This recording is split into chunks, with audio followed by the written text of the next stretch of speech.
Okay, we're to the very end here with some frequently asked questions and answers. The first one, what's the point of these groups?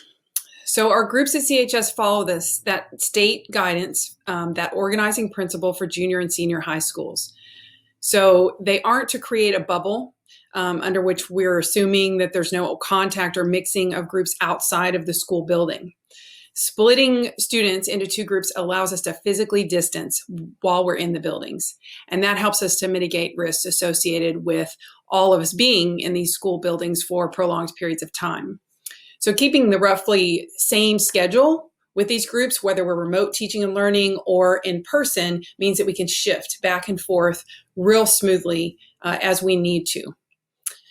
Next question, speaking of groups, how were the groups decided? So we started with a basic split down the alphabet because it allowed us to keep families together by last name and on the same schedule, whether they were at Mount Eccles or CHS. Then we made adjustments for households that included different last names, again, to keep families together. Then, because the two groups weren't equal, we started making more adjustments to even out the groups. We also allowed for input by teachers and staff with academics at the forefront of our minds and made even more adjustments. We know it's not a perfect system, but it is the best system we have for now. Next question.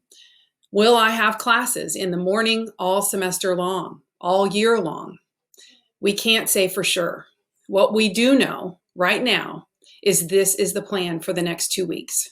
Every 2 weeks, we will reassess, taking into consideration the conditions in the community and feedback from teachers and staff, students, and families about what's working well and maybe what's not working so well.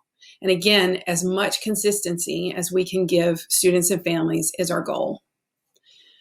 Last question. You might be disappointed about the group you're in. Your friends might not be in your group, or you may not be crazy about having your classes in the morning or the afternoon. We ask that you give it some time. You'll be in class for 3 hours a day.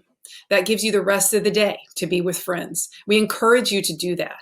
Get out and be active. You might even think about working on homework together because you may not be in the same group, but you might be in the same class with the same teacher, just at different times. So have fun structuring your day with this new schedule and the individual freedom it gives you to direct your own learning. Okay, that's all for now.